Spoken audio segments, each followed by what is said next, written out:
You don't overthink because you like thinking. You do it because stopping feels dangerous.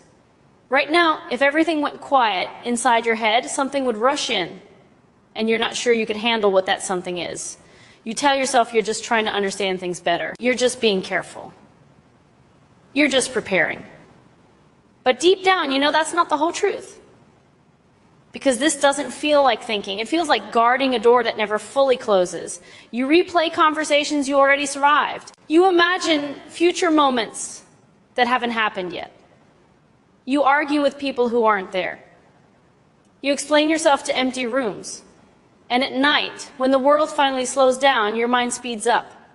Like it's afraid of what might surface if it doesn't stay busy. You tell yourself you'll rest once you figure this one last thing out. But there's always one more thing, one more detail, one more possibility, one more version of how it could all go wrong. You know that tight feeling in your chest, the one that shows up when you think about sending a message or not sending it. When you remember something you said months ago or something you didn't say at all. It's not loud panic, it's quieter than that. It's the feeling of holding your breath without realizing you're doing it. People think your mind is busy, but it's actually standing watch. Because somewhere along the way, you learned that being caught off guard hurts more than being exhausted. So you scan the past, you scan the future, you scan yourself. You look for mistakes before anyone else can point them out. You look for danger before it has a name. You look for cracks just in case something breaks. And maybe you've told yourself this makes you strong, or responsible, or self-aware. But there's a quieter truth underneath all of that. You're afraid of being unprepared for pain, not big, dramatic pain, but the kind that sneaks up on you, the kind that makes you feel foolish, or rejected, or misunderstood, the kind that makes you think, I should have known. So your mind keeps rehearsing, just in case. You replay moments to see where things shifted, where someone's tone changed, where the room felt different, where you felt smaller without knowing why. You're not looking for drama. You're looking for control. Because control feels like safety. And safety feels like relief, even if it never actually arrives. Sometimes you imagine future conversations in perfect detail. What you'll say, how they'll respond, how you'll finally explain yourself clearly enough this time. But the relief only lasts a second, because then your mind asks, what if that doesn't work? So you try again, and again, and again. You don't even notice how tired you are until your body starts keeping score. The heaviness behind your eyes, the way your shoulders never fully drop, the way silence makes you uneasy instead of calm. You lie in bed staring at the ceiling, telling yourself you're fine. But your thoughts keep tapping you on the shoulder. What about this? What if that? Did you miss something? And you answer every single one, because not answering feels irresponsible, like leaving a child alone in the dark. But here's the part you don't say out loud. You're not actually afraid of thinking the wrong thing. You're afraid of feeling the wrong thing. You're afraid that if you stop monitoring every possibility, you'll feel something raw, something old, something you don't have words for. So your mind stays busy, like a radio left on, to avoid the sound of silence. And maybe you've noticed this, how the moment you start to relax, a memory pops up, or a worry, or a strange, heavy feeling you can't quite place. So you pull yourself back into thinking, analyzing. It's safer there. Because feelings don't ask permission, they just show up. And somewhere in your past, a feeling showed up when you weren't ready.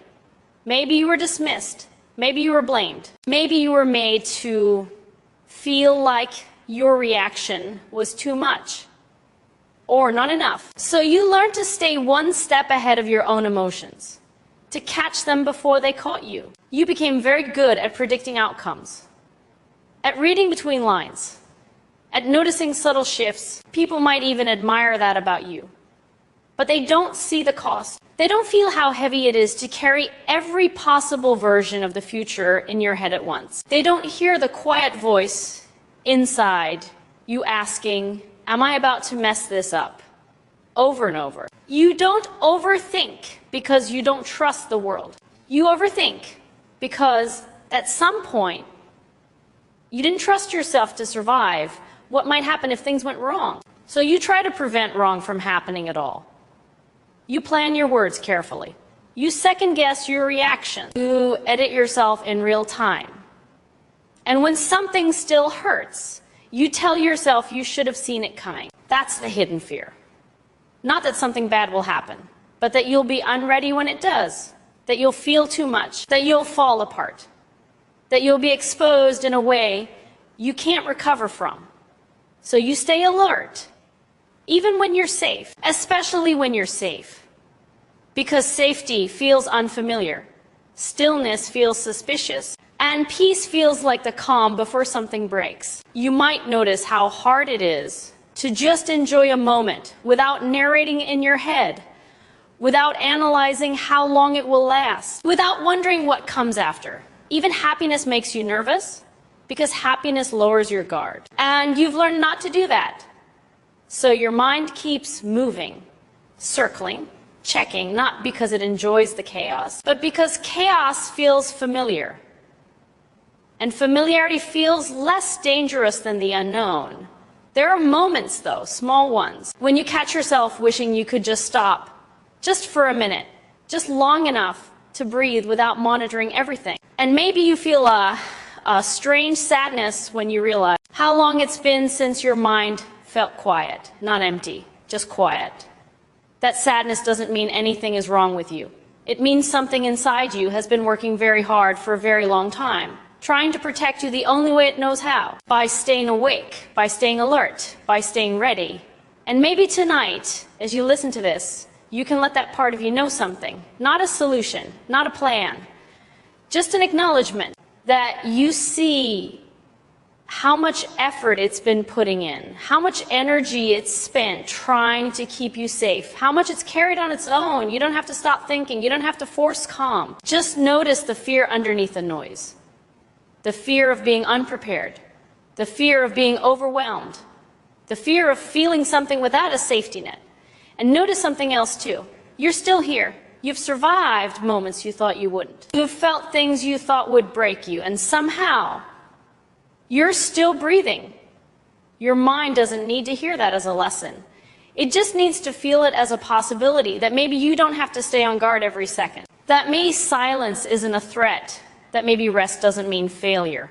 Just maybe, and if your thoughts keep moving after this ends, that's okay. They've been doing this for a long time. But perhaps beneath the noise, there's a softer understanding settling in. That the fear driving all of this isn't weakness. It's protection that never learned how to stand down. And tonight, you don't have to fix it. You don't have to change it. You can just sit with the quiet truth. You were never broken for thinking this way. You were trying to stay safe. And maybe, for the first time in a while, you don't have to try so hard.